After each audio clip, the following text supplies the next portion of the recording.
Now at 5, debate over the minimum wage in both Missouri and Kansas. Plus, a library in southeast Kansas turns back the clock with some historic newspaper articles. And fears of a looming partial government shutdown and threats of steeper tariffs send markets tumbling.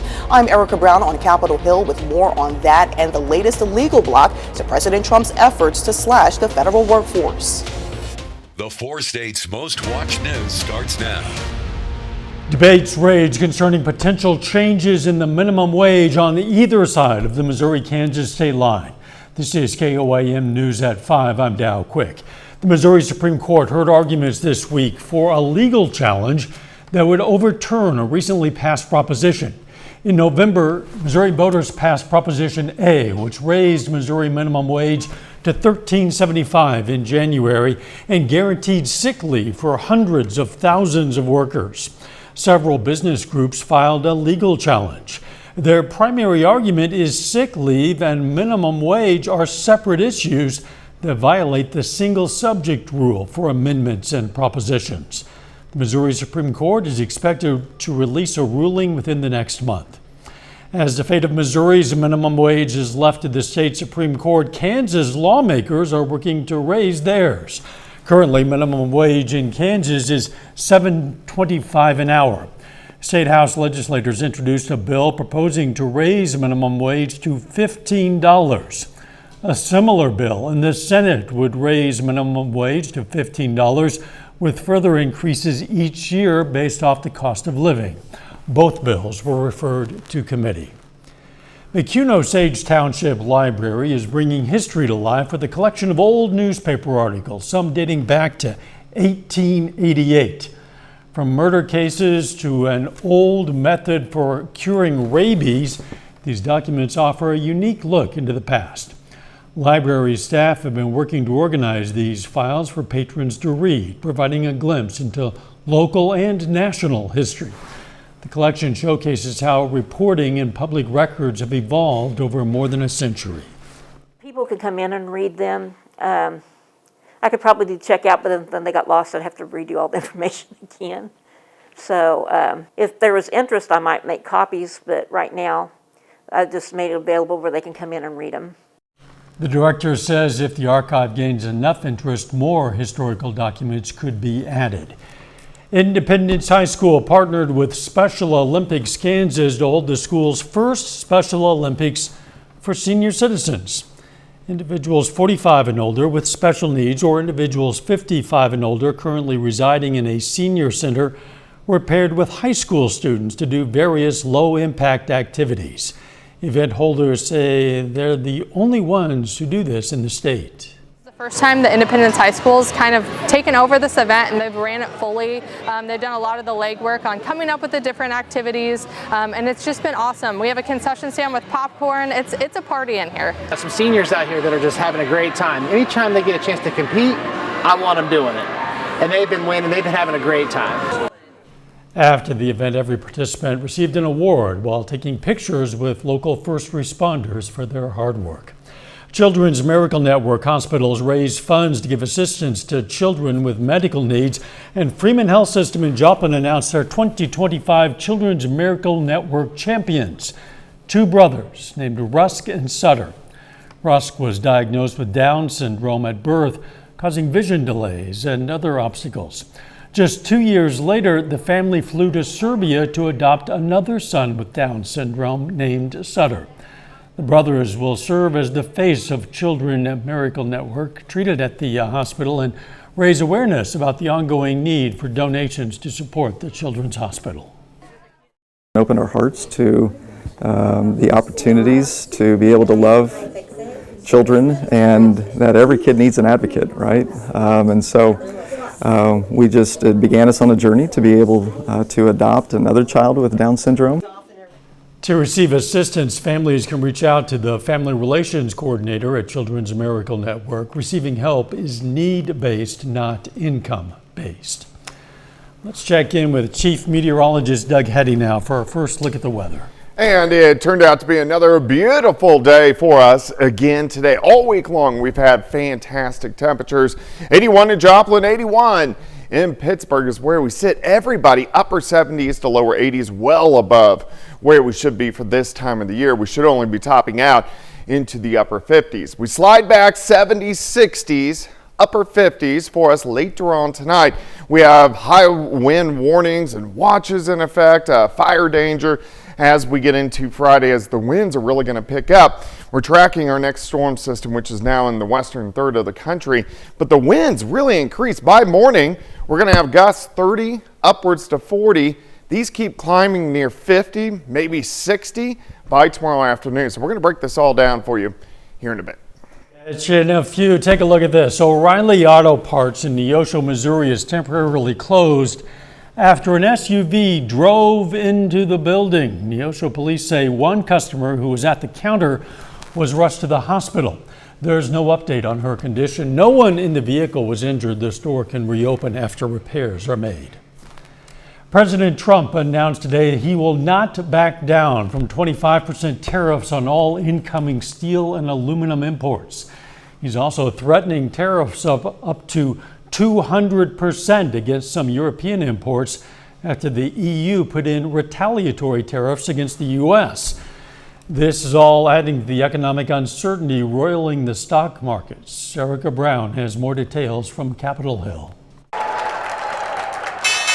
Markets continue to tumble, with investors nervous about the economic uncertainty from a looming partial government shutdown. If there's a shutdown, it's only because of the Democrats, and they would really be taking away a lot from our country and from the people of our country. Senate Democrats say the 6-month spending bill, known as a continuing resolution, which passed the House Tuesday, would further enable President Trump and Elon Musk to slash the government. It's going to be things that allow us to cut COPS programs, cut disaster relief, further destroy agencies and departments in ways that undermine safety and well-being is outrageous to me. They want a 30-day deal in order to negotiate a long-term solution. Trump's plans to cut the size of the government took a hit Thursday when a federal judge ruled the administration unlawfully fired probationary employees across 6 federal agencies last month. Judge William Alsop ordered the Departments of Veterans Affairs, Agriculture, Defense, Energy, the Interior, and the Treasury to immediately offer reinstatement to the employees. The ruling comes the same day the president ordered his cabinet officials to submit plans for deep cuts to their agencies. The White House says the incoming mass reduction in the federal workforce will streamline our broken bureaucracy, save taxpayers millions of dollars, and make the government more efficient for all. Erica Brown, CBS News, Capitol Hill. Today, the U.S. Postal Service sent a letter to Congress outlining plans to eliminate 10,000 jobs over the next 30 days via an early retirement program. Still ahead, what you should know before you buy your next car. Raising the bar on safety by putting the focus on the back seat. I'm Chris Van Cleve. What new vehicle safety ratings tell us coming up. And next in Health Watch, could hunger today mean heart trouble tomorrow? A new study reveals a shocking link between food insecurity and heart disease. That's just ahead. Topping today's Health Watch, scientists are turning to genetics to stop the spread of malaria, breeding modified mosquitoes to help wipe out one of the world's deadliest diseases. Tina Kraus has that story. Scientists in England say they're shifting strategies in the battle against malaria by manipulating mosquitoes that spread it. They're engineering the insects to slow the growth of parasites in their gut that cause the disease. What we have done here is to make the mosquitoes not being infected with malaria. So they cannot be infected with malaria, they cannot transmit malaria. The genetic modification uses genes taken from the honeybee and the African clawed frog to stunt the growth of the malaria parasite inside the mosquito. And then to engineer them also to spread that modification in wild populations very quickly, allowing the malaria-resistant insect to pass on its resistance to future generations. Researchers say it would mean a mosquito bite in regions of the world where malaria is a constant no longer carries a potential death sentence.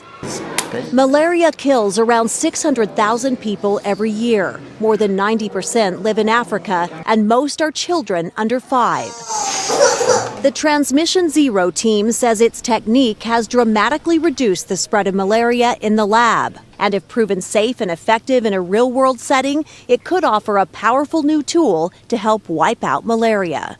Tina Kraus, CBS News, London.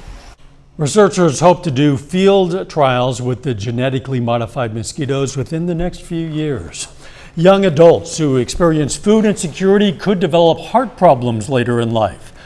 A study by Northwestern University found people experiencing hunger or a lack of healthy food have a 41% greater chance of developing heart disease in midlife.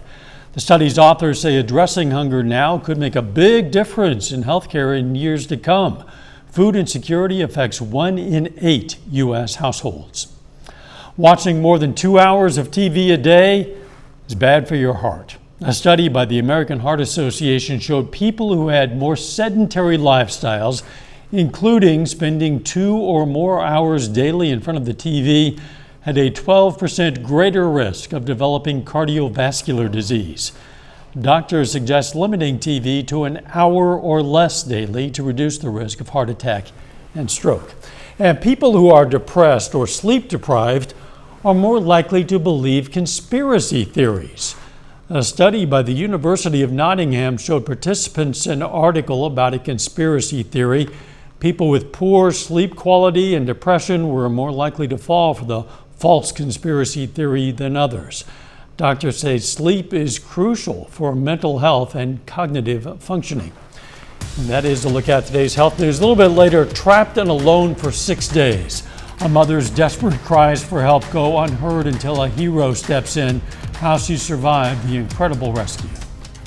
Plus, it's going to get super windy tomorrow. Also tracking a few thunderstorms. We'll look at that coming up. Interest for 80 months only at Ashley. Well, it turned out to be another great day for us today. Temperatures fantastic across the region, back near record highs once again into lower 80s. Looks great out there right now. Great shot of our Indigo Sky Casino and Resort Tower Cam, of course.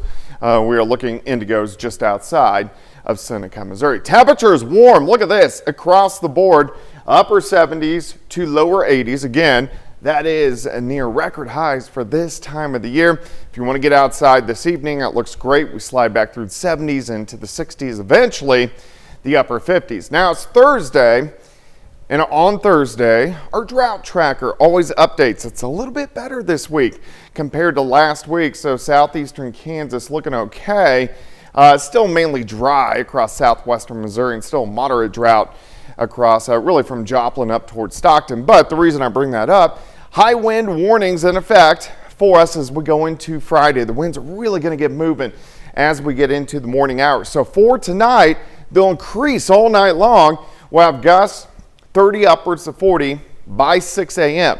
If we go toward the noon hour, our gusts are going to be 40 to 50, maybe 55 miles per hour. And they're going to stay this way all afternoon.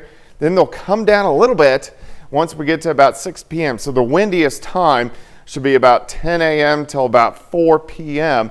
for us tomorrow. Stays windy tomorrow night, and then eventually by Saturday, we'll just call it breezy with winds kind of in that 10 to 20 mile per hour range. So this is pretty much trash can pretty much gone forever, at least well down the block. So you want to secure that as we go through the overnight hours. Here's the reason we have the fire danger. So here's a relative humidity by morning into the morning hours, relative humidity near 50%. Here's a dry line that could fire off some thunderstorms. As it pushes through, look at our relative humidity down to about 15 to 20%. So you don't want to burn when you have the extreme wind and very dry conditions. We look good right now. We're tracking our next storm system out across the western third of the country. This is going to produce severe weather tomorrow, but mainly just east of us. We're going to get thunderstorms that kind of fire right on top of us, but better chances for severe weather the farther east you go into the evening hours. So let's go through time. Few clouds shoot through tonight. We only drop back near 60. We have sunshine during the morning, quick warm up, mid 70s, upper 70s by noon. Very windy. As we get into the afternoon, here's that dry line, and a few scattered thunderstorms will try to pop up quickly push east. Low threat on the Missouri side. A couple of these could be low-grade severe, but the better chance for severe thunderstorms is going to be central Missouri as they really start to get going during the evening hours. 63 in the morning, 77 by noon. Let's go a high temp of 77. Cooler over the weekend, but not bad. 60 Saturday, 59 on Sunday. We could see a few sprinkles as we get into Saturday afternoon, but overall looking pretty good. 75 though on Monday, back to 75 again on Tuesday with a few showers, and then we cool back down on Wednesday. But tomorrow, super windy. It's going to rival what we had, if not a little more, early last week. And we did have some power outages. So. Yeah, and people have to bring in that lawn furniture and things that might blow around. Thanks, Doug. An Indiana woman who was trapped in her crashed car for nearly a week is on the road to recovery now. 41-year-old Brianna Castle fell asleep at the wheel while driving from her mother's home in northwestern Indiana last Wednesday, crashing into a creek, severely breaking both her legs and her wrist. The trapped mother of three spent days yelling for help, trying to wave down drivers passing by. Tractor driver Johnny Martinez spotted her on the 6th day and called his supervisor, Jeremy Vanderwall, who's also a volunteer fire chief, and they rescued her. Coming up, big changes for budget travelers. Spirit Airlines soars out of bankruptcy. The fresh start. That's next. Money.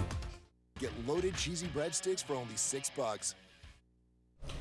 Topping today's Consumer Watch, the Insurance Institute for Highway Safety is out with its annual list of safest vehicles. The number of models that made the cut dropped sharply this year. Chris Van Cleve explains why. The Insurance Institute for Highway Safety raised its bar by increasing its focus on the back seat and found room for improvement. IIHS President David Harkey. What we've seen is a shift in the fatal risk of adult belted passengers to the rear seat. That's because front seat safety has steadily gotten better. Now IIHS is pushing automakers to bring that technology to the back. No increase in injury likelihood, no increase in things like submarining where they may slide under the seatbelt. With the new tougher criteria, only 48 models qualified for top safety awards compared with 71 last year.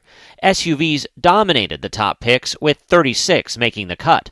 In the vehicles that did well, what do they have in the back seat that perhaps other vehicles don't? What we're seeing is these are vehicles where they have added advanced seatbelt technologies, or they have redesigned their vehicles in terms of the seat pan or perhaps in terms of the latch positions. But it's the vehicles that fell short that got researchers' attention. Where we were really surprised and where we were really disappointed is the fact that we did not get award winners for minivans and smaller crew cab pickups. These are vehicles that are often purchased for family use, where you're intentionally going to have passengers in the rear seat. IIHS expects automakers to start making backseat improvements within the next couple of years. Chris Van Cleve, CBS News, Phoenix. Spirit Airlines announced it's exited Chapter 11 bankruptcy. The company says it shed a lot of the debt and has received more than $350 million in equity investment, some aimed at enhancing the guest experience. Final check of the forecast next. Tonight at 6, we're going to hear more from the two Joplin brothers named Children's Miracle Network champions. Plus, we're going to hear from some of the senior citizens participating in today's Special Olympics event in Independence, Kansas. And Pitt State women's basketball preview their NCAA tournament games this weekend. Stay with us for the CBS Evening News and then KOAM News at 6. Weather, Doug, it's going to be windy. It is. The winds are going to start to pick up tonight, and if you can't sleep, you can go check out a total lunar eclipse. We're going to have clear skies. This will start roughly 1:30 in the morning, lasting an hour, and then warm and windy again for us tomorrow. Very good. Thanks for joining us. The CBS Evening News is next. Of course, we're going to be right back here for KOAM News at 6. We'll see you then. Let's make it a great evening.